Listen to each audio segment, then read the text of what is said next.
بسم الله الرحمن الرحيم. الحمد لله الذي أنزل على عبده الكتاب ولم يجعل له عوجا قيما لينذر بأسا شديدا من لدنه ويبشر المؤمنين الذين يعملون الصالحات أن لهم أجرا حسنا ماكثين فيه أبدا وينذر الذين قالوا اتخذ الله ولدا ما لهم به من علم ولا لآبائهم كبرت كلمة تخرج من أفواههم إن يقولون إلا كذبا فلعلك باخع نفسك على آثارهم إن لم يؤمنوا بهذا الحديث أسفا إنا جعلنا ما على الأرض زينة لها لنبلوهم أيهم أحسن عملا وإنا لجاعلون ما عليها صعيدا جرزا أم حسبت أن أصحاب الكهف والرقيم كانوا من آياتنا عجبا إذ أوى الفتية إلى الكهف فقالوا ربنا آتنا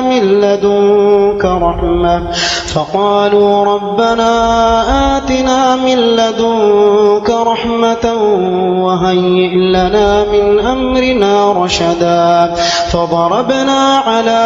آذانهم في الكهف سنين عددا ثم بعثناهم لنعلم أي الحزبين أحصى لما لبثوا أمدا نحن نقص عليك نبأهم بالحق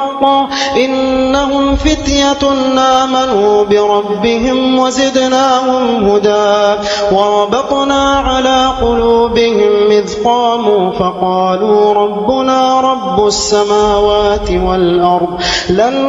ندعو من دونه إلها لقد قلنا إذا شططا هؤلاء قوم اتخذوا من دونه آلهة لولا يأتون عليهم بسلطان بين فمن أظلم ممن افترى على الله كذبا وإذ اعتزلتموهم وما يعبدون إلا الله فأووا إلى الكهف ينشر لكم ربكم من رحمته ويهيئ لكم من أمركم مرفقا وترى الشمس إذا طلعت تزاور عن كهفهم ذات اليمين وإذا غربت تقرضهم ذات الشمال وهم في فجوة من ذلك من آيات الله من يهد الله فهو المهتد ومن يضلل فلن تجد له وليا مرشدا وتحسبهم أيقاظا وهم رقود ونقلبهم ذات اليمين وذات الشمال وكلبهم باسط ذراعيه بالوصيد لو اطلعت عليهم لوليت منهم فرارا ولملئت منهم رعبا وكذلك بعثناهم ليتساءلوا بينهم قال قائل منهم كم لبثتم قالوا لبثنا يوما أو بعض يوم قالوا ربكم أعلم بما لبثتم فابعثوا أحدكم بورقكم هذه إلى المدينة فلينظر أيها أزكى طعاما فليأتكم برزق منه وليتلطف ولا يشعرن بكم أحدا إنهم إن يظهروا عليكم يرجموكم أو يعيدوكم يعيدوكم في ملتهم ولن تفلحوا إذا أبدا وكذلك أعثرنا عليهم ليعلموا أن وعد الله حق وأن الساعة لا ريب فيها إذ يتنازعون بينهم أمرهم فقالوا ابنوا عليهم بنيانا ربهم أعلم بهم قال الذين غلبوا على أمرهم لنتخذن عليهم مسجدا سيقولون ثلاثة رابعهم كلبهم ويقولون خمسة سادسهم كلبهم رجما بالغيب ويقولون سبعة وثامنهم كلبهم قل ربي أعلم بعدتهم ما يعلمهم إلا قليل فلا تمار فيهم إلا مراء ظاهرا ولا تستفت فيهم منهم أحدا ولا تقولن لشيء إني فاعل ذلك غدا إلا أن يشاء الله واذكر ربك إذا نسيت وقل عسى أن يهديني ربي لأقرب من هذا رشدا ولبثوا في كهفهم 300 سنين وازدادوا 9 قل الله أعلم بما لبثوا له غيب السماوات والأرض أبصر به وأسمع ما لهم من دونه من ولي ولا يشرك في حكمه أحدا واتل ما أوحي إليك من كتاب ربك لا مبدل لكلماته ولن تجد من دونه ملتحدا واصبر نفسك مع الذين يدعون ربهم بالغداة والعشي يريدون وجهه ولا تعد عيناك عنهم تريد زينة الحياة الدنيا ولا تطع من أغفلنا قلبه عن ذكرنا واتبع هواه وكان أمره فرطا وقل الحق من ربكم فمن شاء فليؤمن ومن شاء فليكفر إنا أعتدنا للظالمين نارا أحاط بهم سرادقها وإن يستغيثوا يغاثوا بماء كالمهل يشوي الوجوه بئس الشراب وساءت مرتفقا إن الذين آمنوا وعملوا الصالحات إنا لا نضيع أجر من أحسن عملا أولئك لهم جنات عدن تجري من تحتهم الأنهار يحلون فيها من أساور من ذهب ويلبسون ثيابا خضرا من سندس واستبرق متكئين فيها على الأرائك نعم الثواب وحسنت مرتفقا واضرب لهم مثلا الرجلين جعلنا لأحدهما جنتين من أعناب وحففناهما بنخل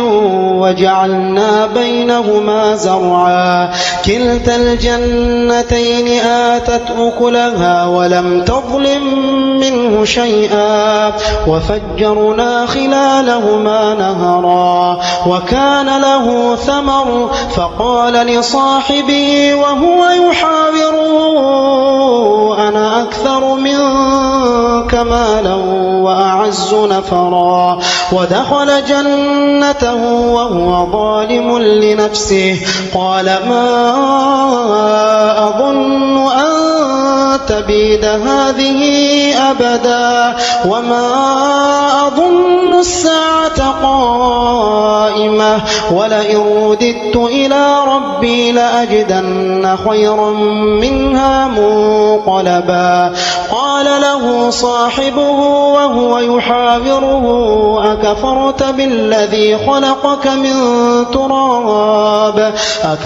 بالذي خلقك من تراب ثم من نطفة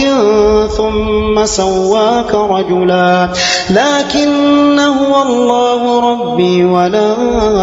أشرك بربي أحدا ولولا إذ دخلت جنتك قلت ما شاء الله لا قوة إلا بالله إن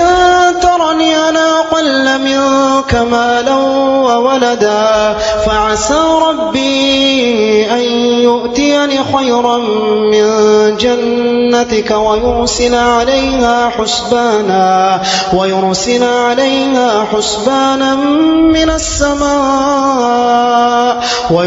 عليها حسبانا من السماء فتصبح صعيدا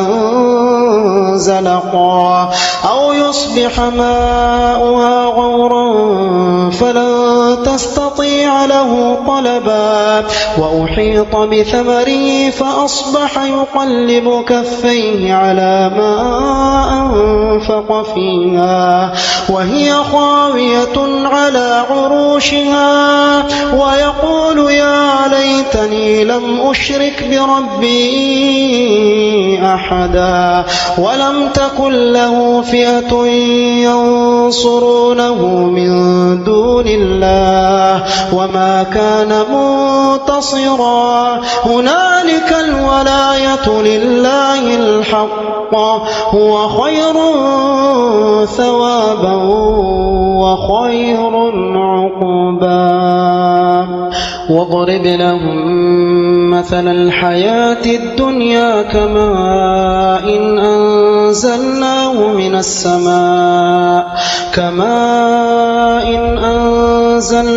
من السماء فاختلط به نبات الأرض فأصبح هشيما تذروه الرياح وكان الله على كل شيء مقتدرا المال والبنون زينة الحياة الدنيا والباقيات الصالحات خير عند ربك ثوابا وخير أملا ويوم نسير الجبال وترى الأرض بارزة وحشرناهم فلم نغادر منهم أحدا وعرضوا على ربك صفا لقد جئتمونا كما خلقناكم أول مرة بل زعمتم أن لن نجعل لكم موعدا ووضع الكتاب فترى المجرمين مشفقين مما فيه ويقولون يا ويلتنا ما لهذا الكتاب لا يغادر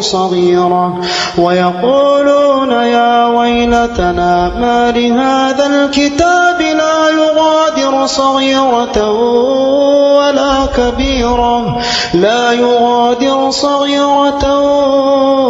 ولا كبيرة إلا أحصاها ووجدوا ما عملوا حاضرا ولا يظلم ربك أحدا وإذ قلنا للملائكة اسجدوا لآدم فسجدوا إلا إبليس كان من الجن ففسق عن أمر ربه أفتتخذونه وذريته أولياء من دوني وهم لا ليس للظالمين بدلا ما أشهدتهم خلق السماوات والأرض ولا خلق أنفسهم وما كنت متخذ المضلين عضدا ويوم يقول نادوا شركائي الذين زعمتم فدعوهم فلم يستجيبوا لهم وجعلنا بينهم موبقا ورأى المجرمون النار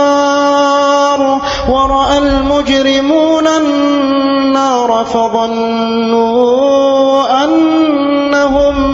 مواقعوها ولم يجدوا عنها مصرفا ولقد صرفنا في هذا القرآن للناس من كل مثل وكان الإنسان أكثر شيء جدلا وما منع الناس أن يؤمنوا إذ جاءهم الهدى ويستغفروا ربهم إلا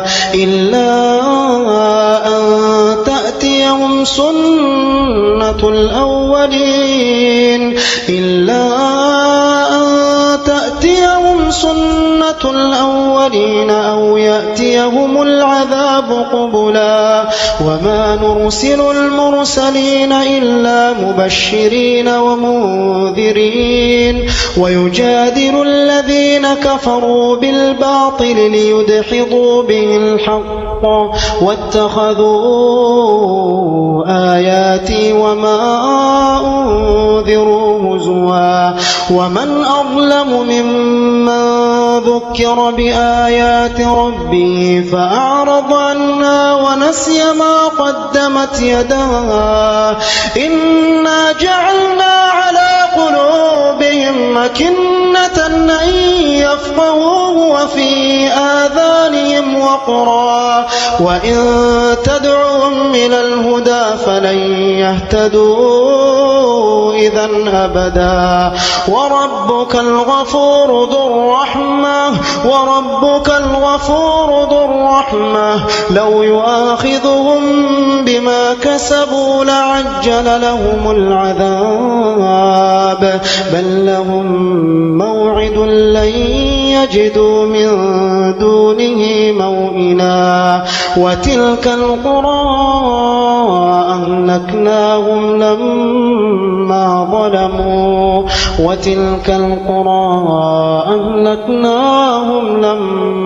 ظلموا وجعلنا لمهلكهم موعدا وإذ قال موسى لفتاه لا أبرح حتى أبلغ مجمع البحرين أو أمضي حقبا فلما بلغا مجمع بينهما نسيا حوتهما فاتخذ سبيله في البحر سربا فلما جاوزا قال لفتاه آتنا غداءنا لقد لقينا من سفرنا هذا نصبا قال أرأيت إذ أوينا إلى الصخرة فإني نسيت الحوت وما أنسانيه إلا الشيطان أن أذكره واتخذ سبيله في البحر عجبا قال ذلك ما كنا نبغ فارتدا على آثارهما قصصا فوجدا عبدا من عبادنا آتيناه رحمة من عندنا وعلمناه من لدنا علما قال له موسى هل أتبعك على أن تعلمني مما علمت رشدا قال إنك لن تستطيع معي صبرا وكيف تصبر على ما لم تحط به خبرا قال ستجدني إن شاء الله صابرا ولا أعصي لك أمرا. قال فإن اتبعتني فلا تسألني عن شيء حتى أحدث لك منه ذكرا. فانطلقا حتى إذا ركبا في السفينة خرقها قال أخرقتها لتغرق أهلها لقد جئت شيئا إمرا. قال ألم أقل إنك لن تستطيع معي صبرا. قال لا تؤاخذني بما نسيت ولا ترهقني من أمري عسرا. فانطلقا حتى إذا لقيا غلاما فقتله قال أقتلت نفسا زكية بغير نفس لقد جئت شيئا نكرا. قال ألم أقل لك إنك لن تستطيع معي صبرا. قال إن سألتك عن شيء بعدها فلا تصاحبني قد بلغت من لدني عذرا. فانطلقا حتى إذا أتيا أهل قرية استطعما أهلها فأبوا أن يضيفوهما فوجدا فيها جدارا يريد أن ينقض فأقامه. قال لو شئت لاتخذت عليه أجرا. قال هذا فراق بيني وبينك سأنبئك بتأويل ما لم تستطع عليه صبرا. أما السفينة فكانت لمساكين يعملون في البحر فأردت أن أعيبها وكان وراءهم ملك يأخذ كل سفينة غصبا. وأما الغلام فكان أبواه مؤمنين فخشينا أن يرهقهما طغيانا وكفرا فأردنا أن يبدلهما ربهما خيرا منه زكاة وأقرب رحما. وأما الجدار فكان لغلامين يتيمين في المدينة وكان تحته كنز لهما وكان أبوهما صالحا فأراد ربك أن يبلغا أشدهما ويستخرجا كنزهما رحمة من ربك وما فعلته عن أمري ذلك تأويل ما لم تستطع عليه صبرا. ويسألونك عن ذي القرنين قل سأتلو عليكم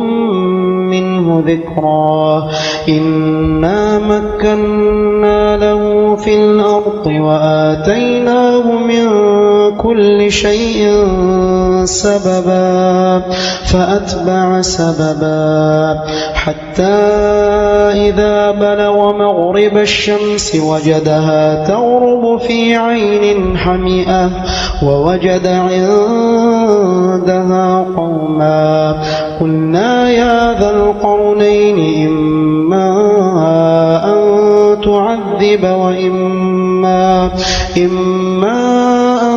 تعذب وإما أن تتخذ فيهم حسنا. قال أما من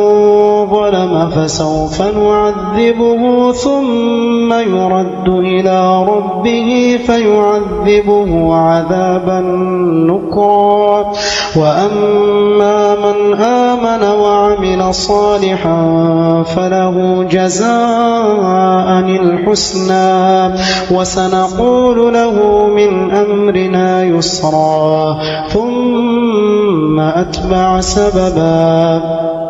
حتى إذا بلغ مطلع الشمس وجدها تطلع على قوم لم نجعل لهم من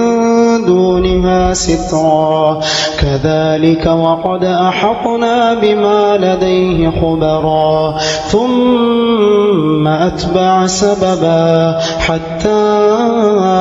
إذا بلغ بين السدين وجد من دونهما قوما لا يكادون يفقهون قولا قالوا يا ذا القرنين إن يأجوج ومأجوج مفسدون في الأرض فهل نجعل لك خرجا على أن تجعل بيننا وبينهم سدا قال ما مكني فيه ربي خير فأعينوني بقوة أجعل بينكم وبينهم ردما آتوني زبر الحديد حتى إذا ساوى بين الصدفين قال انفخوا حتى إذا جعله نارا قال آتوني أفرغ عليه قطرا فما استطاعوا أن يظهروه وما استطاعوا له نقبا قال هذا رحمة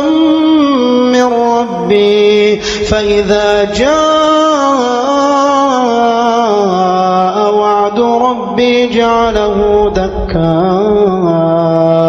وكان وعد ربي حقا وتركنا بعضهم يومئذ يموج في بعض ونفخ في الصور فجمعناهم جمعا وعرضنا جهنم يومئذ للكافرين عرضا الذين كانت أعينهم في غطاء عن ذكري وكانوا لا يستطيعون سمعا أفحسب الذين كفروا أن يتخذوا عبادي من دوني أولياء إنا أعتدنا جهنم للكافرين نزلا قل هل ننبئكم بالأخسرين أعمالا الذين ضل سعيهم في الحياة الدنيا وهم يحسبون أنهم يحسنون صنعا أولئك الذين كفروا بآيات ربهم ولقائه فحبطت أعمالهم فلا نقيم لهم يوم القيامة وزنا ذلك جزاؤهم جهنم بما كفروا واتخذوا آياتي ورسلي هزوا إن الذين آمنوا وعملوا الصالحات كانت لهم جنات الفردوس نزلا خالدين فيها لا يبغون عنها حولا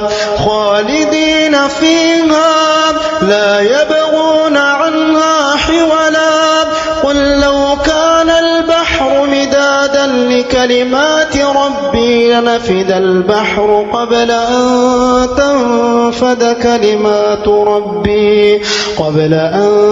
تنفد كلمات ربي ولو جئنا بمثله مددا قل إنما أنا بشر مثلكم يوحى إلي أنما إلهكم إله واحد فمن كان يرجو لقاء ربه فليعمل عملا